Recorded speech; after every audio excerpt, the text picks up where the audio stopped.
Welcome to It Takes Two. I'm Blair. I'm Chris. And today we'll be talking about Family Empire Houston, Season 1, Episode 4. I know we on Episode 4, but just to give y'all an introduction, I am the husband. My name is Chris. This is my wife. Her name is Blair.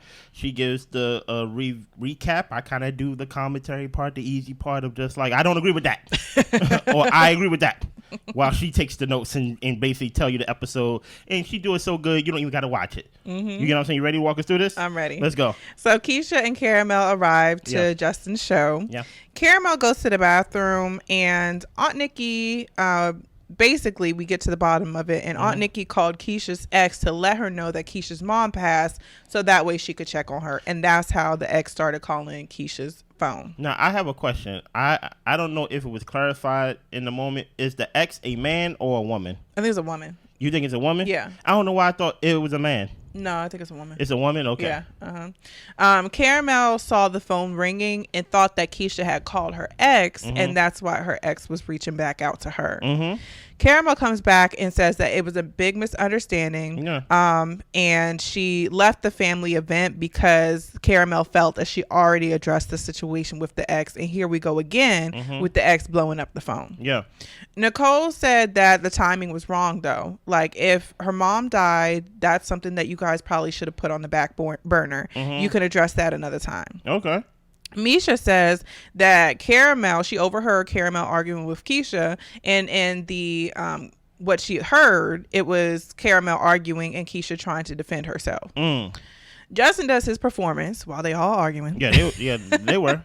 Everyone keeps saying that, well, this happened when Keisha's mom passed. This happened when the mom passed. And just hearing that over and over again, like, it was overwhelming for Keisha. And she's like, you know what? This conversation needs to be over. She's ready to go and tells Karamell, my crew, we out. And specifically, it was Nicole that kept saying that, who kept pushing that buck. You get what I'm saying? Yeah. Well, Nikki said, well, she's sensitive. This is not even something she need to get up and leave about. And Keisha's like, yes, I'm sensitive. My mom passed away, so leave me alone about it. Everyone can see how the conversation is triggering to Keisha. And they're just like, you know what? We were repeating that. That's a lot to hear. And they, when Keisha walked away, they weren't talking about how she was being sensitive. They were just like, you know what? It probably was a lot. Yeah. JaQuita says, you know, well, honestly, we can just push it under the rug like we do so many other things. And she's like, honestly, I don't even know why Nicole brought it up. Why did Nicole bring it up? Chris says Papa wouldn't like this, all us arguing and all this type of stuff. And then Aunt Nikki starts to cry. Yeah. Now, I ain't gonna hold you. I thought her cry was fake too. But Aunt Nikki was like, yeah, I cried now. You know what I mean? I probably don't cry that much. That's why it looks fake. But I thought this whole situation was blown out of proportion. I think Nicole going on and kept saying that, you know, she did. I think that was a bit much. You get what I'm saying? But like I said, you got to be careful with those type of people. And I'm not saying Nicole is. When people want to be shady, sometimes you can miss the shade. Sometimes you can still be in the sun and just miss it. And I felt like everybody at the table know who's dead. You ain't got to keep saying it. You get what I'm saying? And to justify it and to basically make it seem like what did JaQuita call Misha called Karamell her accessory? No. What? She called Keisha a hoe, right? Oh yeah. JaQuita was like, we know how Keisha gets down. So the whole idea that they basically was like, listen, I think it was Nicole who said, if my so-and-so was holding around during the funeral and things like that, I ain't gonna say nothing. Well, that's not the case, Nicole. Like, and Karamell says we're different. Exactly. Like, that's not the case. And I think when it comes down to it, I think whenever I see Karamell with this group, she comes off or looks so small. And I'm like, this is another grown woman. This like this is your counterpart, really, for all we know. She's probably the same age as Nicole for all we know. But it just seems like constantly that she's being sunned by like this group of women. And I don't know if anybody would like being put in that situation to where every time I come around your siblings and things like that, they kind of pat me on the head and things of that nature. I don't think nobody would like that. Yeah. No, I felt like when Misha was basically trying to set the tone of the conversation before Keisha and Karamell came in and just saying like, let's kind of like wrap this with some love and grace. So that way it's not causing a whole big scene at the show. And also we don't want to alienate Keisha, you know? And I felt like that totally got thrown out the window. Yeah. And I think part of it, I know you think it's shade. I think that it's just a difference in personality. I think Nicole is just a very direct person and it doesn't seem like she sugarcoats much of anything. And I think that a little bit of tact can go a long way. Yeah. And I think that sometimes, especially in this situation, that can it can go down and be pretty hard and tough for people to take, especially because Keisha didn't, not going to say she didn't deserve for Nicole to say what she said. Like, Nicole was just kind of trying to state the facts of the situation is how I took it. But the thing is, like, there was no love wrapped up in there to kind of soften the blow of trying to get to the bottom of the situation. Yeah. And honestly, I feel like Keisha, she was absolutely right to walk away because, like, y'all aren't treating me, not to say people need to treat her with kid gloves, but y'all are having no compassion in the conversation we're having. And it's coming off rude and harsh and mean. Yeah. You know? So I totally applaud her for getting up and getting Karamell out of there because y'all is taking it to a whole nother level. Like, y'all have no reason to dislike Karamell. Karamell did nothing to y'all. Exactly. And me and Karamell are still together, and if we're still together, then y'all should just respect that. Exactly. You know? I'm the hoe. You get what I'm saying? And at the end of the day, maybe shade is not the right word, but I don't want people to hide behind their directness. Because you have some people that say, I'm just a direct person and things like that. And I'm like, okay, but like you said, where's the compassion?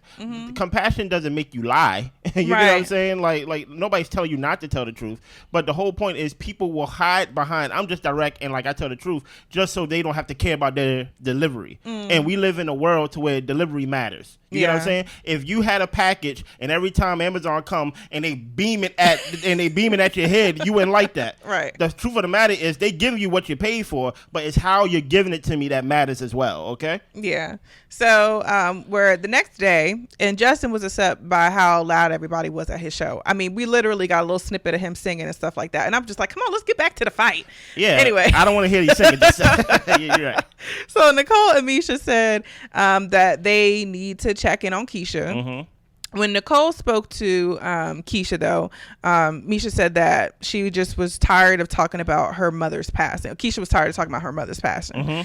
Nicole would like to go to therapy with Keisha to try to hash out some of their issues. And my thing is, I think therapy is a good idea, but I don't want to weaponize the wrong word. I don't want to hide behind therapy, right? Meaning that, hey, I'm going to start the work once we got a therapist. I think for some people need to do that. But I think Nicole is mature enough, or I hope she's mature enough, to at least get some of the fundamental downs of how to treat someone who's your sister and things like that. I don't think maybe the therapist is there to get everything out in the open, but you can start with the small things with let's hang out every day on Monday or every Wednesday, lunch day. We have lunch and things like that. We talk, phone calls and things like that. I understand, but sometimes people can be paralyzed in their movement and just be like, I'm going to wait till we get a therapist and things like that. And I'm like, well, if it's that important to you, set up the therapist appointment now, because to the point, you're risking, especially after this ambush, you're risking that y'all are actually falling out more. Then y'all are coming together. So I'm like, set up the therapist now and stop saying we need to see a therapist. So anyway, Misha, like set it up then if it's important to you. Well, we find out that they did set it up later on in the episode. Yeah. But I guess my thing is that Nicole had a conversation with Keisha and it went okay. But I also think that they have different communication styles. And then Nicole, made the comment about how I kind of lived a better life than you. Yeah. So I think that a therapist would help in kind of like the translation of what they're trying to say to each other. That's true. So that way, they don't get hung up on the small parts of the conversation of, I got love in my life. What are you trying to say? You know what I'm saying? Yeah. And we can actually get down to the root of why we have this disconnect, so that way we can be around each other and be comfortable. You're right. So Nicole goes to Quita's house. Yeah. Nicole just basically she came over and she talks about what happened at the event, whatever the case may be, and talking about Karamell. And Quita is asking, well, is that even her real name? And they joke about how Karamell is Quita's stripper name and all that type of stuff. And my thing is, like, I feel like with Quita is kind of nice nasty to me. I know you think Nicole is nice. I think all of them is nice. The only one who haven't proved to be nice nasty to me is Misha. And Misha is other words, right? Okay. she may be a little sneaky. You get what I'm saying, and or maybe persuasive in other ways. But I call her galvanizing. Yeah. Okay.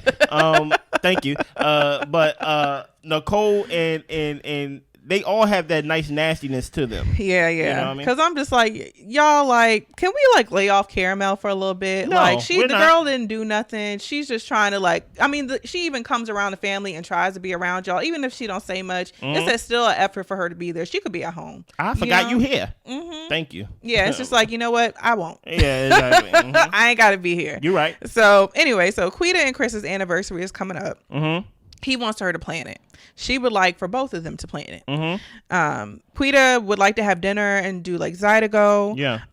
But she's saying that just with Chris, it's just kind of hard to get him to initiate and put things together. Yeah. So Nicole has the contract. She's emailed it to both JaQuita and Chris. Stop right here. I look at the small things, and the small things matter to me. Do not come into my house and yell and summon me. That's the first thing Nicole did. Nicole came in. She said hi to the dog. She said hi to her sister. She said, is Chris here? Where Chris at? Chris! Don't summon me in my house. Don't yell my name in my house and things like you don't summon me. And I think familiarity, there's too much familiarity going on. Who house do you go over to basically talk about the contract? Well, this should have been, and I understand he don't come to work, right? And at the end of the day, I think when we talk about contracts and things like that, we should be talking about this in a work environment, not when I'm in my pajama pants and like small t-shirt. You get what I'm saying? I think you're right.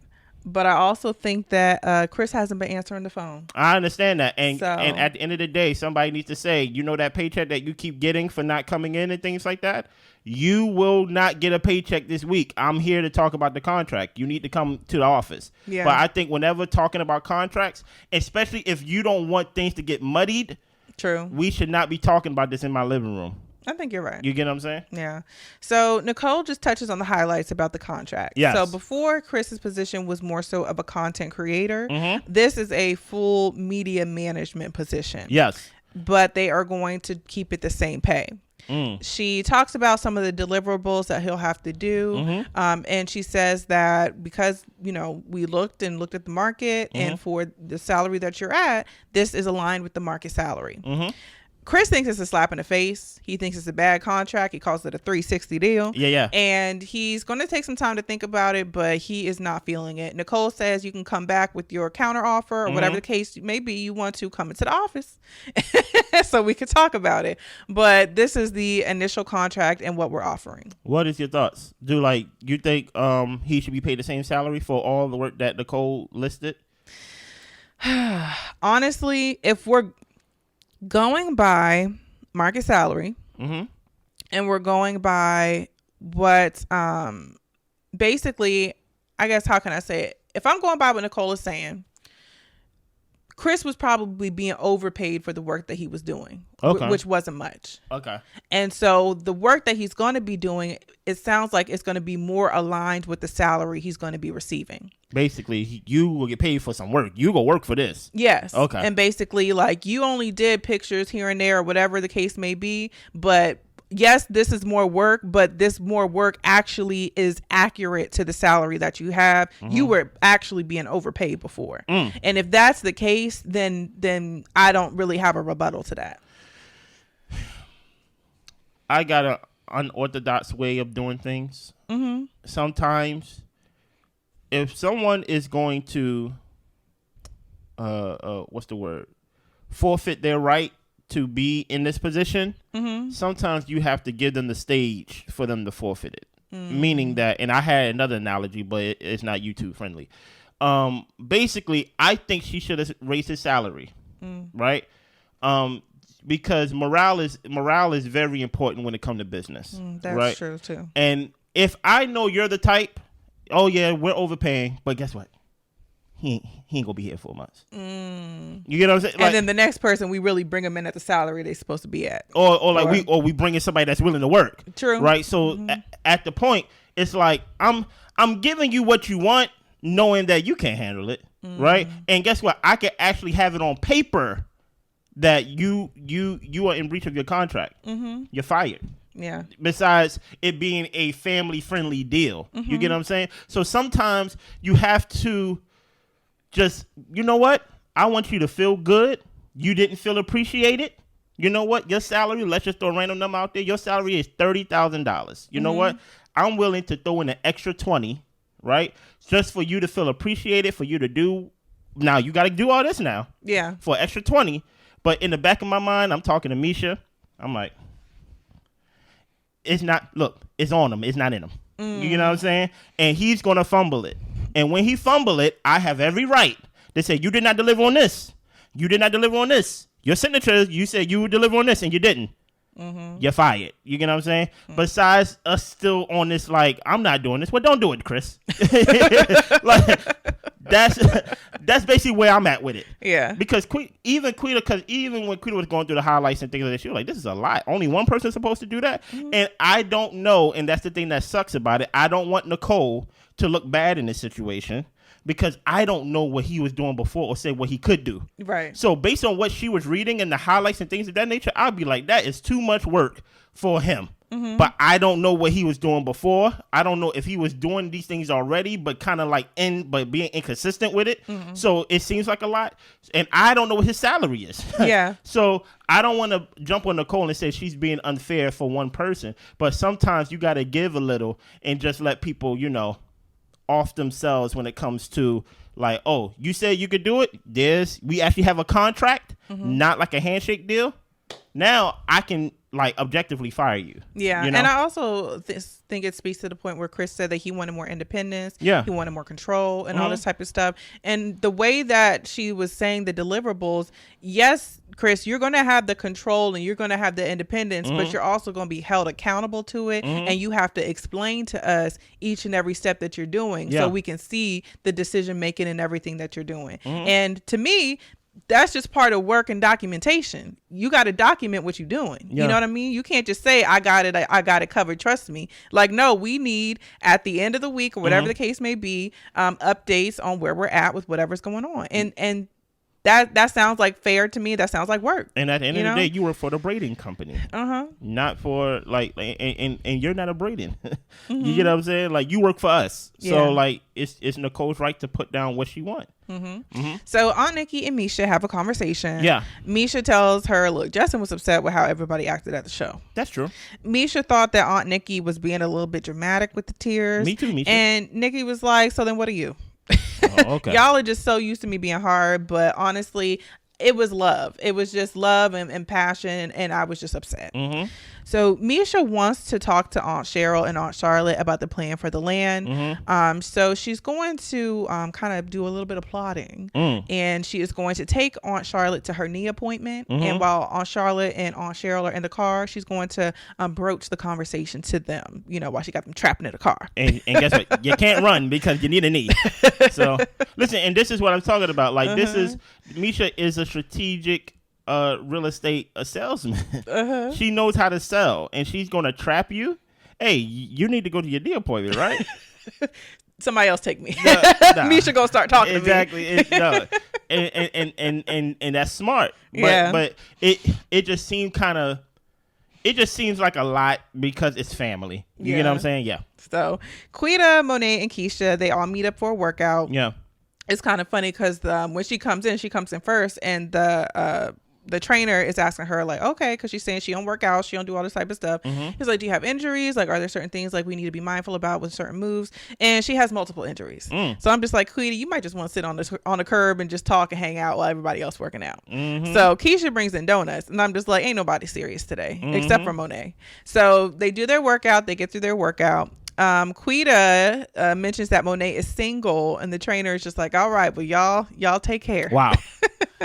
So the family did assume and jump to conclusions when it comes to Karamell. Monet said that Aunt Nikki was crying, but she kind of thought it might have been fake as well. Nicole did mention that she would like to go to therapy with Keisha, and Keisha said that they are set up to go to therapy. They have an appointment already on the books. Nice. And she wants to get to a better place with her. Quita and Monet hope that they can actually capitalize or, make the most out of the therapy office and both be open and vulnerable. But I kind of think they're putting that on Keisha. Like, Keisha, make sure you open up when you go so y'all can actually like not waste your time there. And Keisha, she does say she finds it hard to open up, but she's going to kind of catch the vibe of the therapist and I guess get comfortable. So to me, it sounds like, I don't know if they're going to get nothing accomplished the first time, but maybe the second time after Keisha's comfortable, she might start opening up. But we'll see. Put like this, it's never one session. It's never one session. So I'm happy they set up their therapist appointment. Yeah. So Misha and Nicole meet up. Misha says that Quita thought it was a lot when it comes to the contract. They're in the office talking about the contract, about to have their meeting with Chris. And Quita thought it was a lot compared to what he's doing now. And they're like, what is he doing now? Silence. Yeah. So Nicole says that Chris needs to take initiative and get the job done. She calls him to see if he can come in next week to the office to have further discussions. And she was sent to voicemail twice. See, here's my thing is, I think the only reason why he haven't been fired is because he's married to my sister. You know what I'm saying? And that's why I'm like, you get his name on the paper. Do what you can to get his name on the paper, right? So when you fire him, right? I didn't say if. I said when you fire him, you can say, "Hey, brother, you was the one who brought up the contract. You wanted to do this, and now you're in breach of these deliverables." Yeah, I didn't fire you. The contract did. You get what I'm saying? If it was left to me, I ain't bring up contract. I just would have been calling, and you would have been sending me the voicemail. But you wanted a contract, and that's why I'm like, sometimes you gotta let them be like, you know what, you think you want this, but I'm gonna show you that you really don't want this. Right. You get what I'm saying? So they want to get their marketing campaign together for the luxury businesses. Nicole tells us that she closed on the $1.4 million deal for her doctor client. Nice. So great job, Nicole. They would like to get some new agents to come into their luxury division. They want people with experience, expertise, and someone who has a network. And she definitely wants to bring up her sister Monet into the luxury side. Okay. They also need Chris for someone who is going to do the marketing for the luxury division. Chris or someone. And my thing is, for Chris to be hounded like this, his work must be amazing. Because I never hound somebody this much. You get what I'm saying? So I'm like, he's probably really good at what he do when he does it. Right. You know? So at their anniversary, Quita shows up first. They got the Zydeco teacher there, and they also have the chef. So Chris is running late, and Quita is annoyed by that. He's going to be about 8 minutes late, but she's just like, I planned everything by myself, and now he's making me wait on him. Like, this is a lot. Yeah. But she says that if she were to wait on him to plan anything, they'd be at the house staring at each other. Wow. So the Zydeco instructor just kind of gets her warmed up, shows her a few steps. Chris ends up arriving, and the instructor tells him, get in there, get close with your wife. That's your wife. Chris talking about he want to be respectful. Like, no, you're appropriate, you're respectful when you're feeling up on your wife. That's your anniversary. So Chris didn't really know how to lead. He was kind of offbeat. And Quita says this is kind of just like our relationship, to be honest. He wants to lead, but he's not doing it to her liking, and he's not honestly doing the best job. So that's true. It's dinner time. It's actually their 6th anniversary. And Quita asks him, like, what are some of our goals that you have for us moving forward? Chris says, well, the first few years of the marriage was a whirlwind with the career, the child, COVID. Yeah.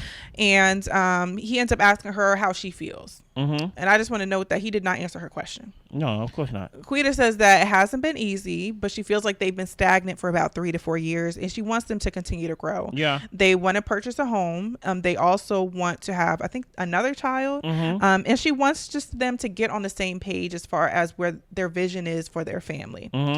Chris says that after today, like, we did the dance, we were on rhythm. It feels like we're in a good place. And he says, I'm a worker. You tell me what I need to do, and I'm going to do it. That's the problem. That's also the problem. Quita says after losing his job a few years ago, it did something to him mentally to where he lacked a lot of his leadership and initiative. Quita said that Chris needs to have a plan, though. She's asking him, do you want to stay with Braden? Do you not? Like, where's your mind at when it comes to that? And she says at the end of the day, if you don't want to stay with Braden, like, have a plan. Don't just like up and quit and not have a job. Like, have something going on for yourself. And Chris says that he's going to have to think about it, but he's not going to allow Quita to carry the load. He's like, I'm not that kind of guy. Quita's like, but I have been that woman to carry the load for our relationship. So just be mindful that we've been here before. Yeah, it's so much, and I'm just going to say it in small sentences. When it comes to relationship, it's never 50-50. Yeah. It's never 50-50. It's probably 50-50 the first couple of weeks that y'all meet. That's probably the most 50-50 it's going to be. But there is going to be a time that, hey, it's going to be 80-20. It's going to be 90. Hopefully it's never 90-10. Hopefully it's never 100-0. But for those certain periods, especially those short periods, it's going to be uneven. Yeah. But my thing is with Chris, I think when we actually shed some light to it, and maybe we will see more once they come back. Like, I don't know how he was at his last job, but it definitely did something to his self-esteem, or even or even his desire to work. So it's something to, like, even when he said JaQuita is a worrier. I'm not a worrier. I'm like, and the wrong person to be with when you're like this person, when you have Chris' personality, is someone like JaQuita, because JaQuita is operating in her full-time job that she did not study for. Right. So to be with someone, she did a complete pivot. So it's like, you can't tell her that you can't do it, because she's like, I'm operating outside of my degree. I didn't go to school for this. Excuse me. I ain't go to school for this and things of that nature. I got some training and I got some licenses and things of that nature, but I went to pharmacy school. You get what I'm saying? And that's hard. And so like my whole idea that I did that, I achieved that, and then I was doing real estate part-time, and then I made more money than I was doing that part-time full-time, and now look at me. You get what I'm saying? So I sometimes when things are too close to you, you kind of don't see like, oh, he should be using his wife as motivation, as someone that can pivot, because I have someone close to me that will give me the grace and give me the time to pivot. But at the same time, he don't see JaQuita that way. He see it as a warrior, a warrior. You're gonna not warrior, a warrior. There we go. There we go. When he needs to look at her like a warrior. Yeah, you know what I mean? He needs to look at her as an inspiration. Right. But not a lot of people go humble themselves and say, you know what, my wife inspired me. You know what, my husband inspired me. You know what, my dad. You know, like we want to be inspired by these strangers on YouTube and things of that nature. But when someone's close to you and say, you know what, I seen you pivot. You know what, can you show me? Can you help me? Like that's the most thing. I think that's the most helpful thing that Chris can do, because they already view them as betas. Yeah. The women already view Justin as a beta. They view Larry as a beta. They view Chris as a beta. You get what I'm saying? Justin up there singing. His name is Justin, right? Yes. Justin up there singing, and they like, can you please hush?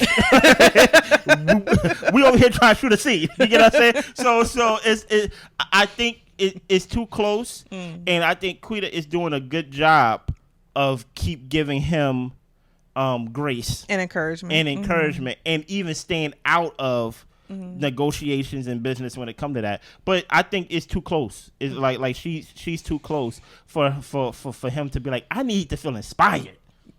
You know what I'm saying? Like it's just like get down, JaQuita, get down. I'm trying to look around the room. Exactly. You know. Yeah. No.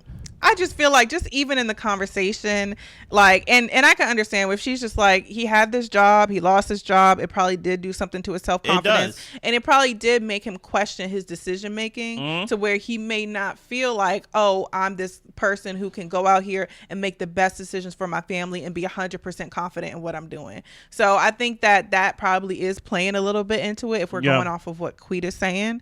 But even in the conversation, I'm just like, she asked you about some of your goals for the family, and you couldn't even give her one. You have to have goals as a man. Like, I'm just like, that's kind of disheartening, especially if you're in this situation to where you may or may not stay with the company. You do have your company that you're trying to get off the ground, but it just sounds like there's a little bit of a lot of lack of direction when it comes to where you're at, and you're just saying, just tell me what to do and I'm gonna do the work. And she's like, I don't always want to be in that position. You know what I mean? I don't want to be the one making all the power moves and all the decisions. Like, I'm married to an equal partner who is just as smart, just as, capable. Please, like, decide something as well. Yeah. You know? And here's the thing. When you're not doing the traditional sense of providing financially or being the sole provider, you have to do the little things, right? The little things such as planning the anniversary. Yeah. Like it's something as simple as planning something. At least plan where we're going to eat. But it's more of, sometimes we get in this whole whirlwind of what came first, the chicken or the egg. And sometimes us as men could be like, I don't want to do anything because she go do it anyway. Yeah. And I'm like, she's doing it anyway because she don't trust that you would do it. You get what I'm saying? So there's some initiative that Chris needs to take. And the only goal that I ever heard him say is, I want my son to be a daddy's boy. Cause everything he keeps saying, he said, he is a mama's boy, and I understand because I'm a mama's boy or was a mama's boy. But at the same time, I'm like, you need other plans. You need something that she can look forward to. You get what I'm saying? Yeah. So moving on, Misha and Nicole meet up with Chris. Yes. But JaQuita is also there as well. Yeah. They joke around like, oh, so you brought your representation. Chris says that he's not going to sign the contract, but he has his own contract to propose, and that is where we end the episode. I really want to hear what that contract is, and and guess what? Maturity is not signing the first contract. I know some people don't agree with that. I'm not pointing no fingers or pointing my head at who don't believe in that and things of that nature. I always say never sign the first contract. You get what I'm saying? Negotiate. Even when they say negotiation, we would not negotiate. No, you wouldn't negotiate. You got me in the room. See, sometimes I'm like, you just got to get your foot in the door. Okay. I'm like Chris. Okay. I brought my own contract. You know what I mean? But no, I do. For one, I like the small things. I like the fact that Quita sat next to her husband. Yes. I like the small things because at the end of the day, Quita don't have to say much. Just be a presence. She's sitting next to her husband, and that's support right there. Also, the new contract, right? Don't come in here and don't come in here and say no. Exactly, and just sit there and be like, I said no. Exactly. Like, you could have said that over so the phone. I like what we doing at the meeting. Exactly. The same way as I banged Chris over the head, I like the fact that he came up with the contract. Now, what is on that contract may require me to hit him over the head again. But I like the fact that he came in and his wife aided him in basically like, don't come in here empty-handed. You know what I mean? Like, come in, like, basically state what you want. Right. Yes, you didn't say what you want out of this marriage, but say what you want out of your life. Right. You get what I'm saying? Anything else? That's it. Listen here, we will be back. Hopefully we are caught up. Listen, this is the most wrong we're going to be about a show in season 1. But season 2, we going to be right on. Matter of fact, part 2 of season 1. Yeah. I feel like once we get our rhythm and now we know who the characters are and things of that nature, I won't be so loud and wrong. I'll be quiet and wrong. You feel me? Yeah. Y'all be good. Bye.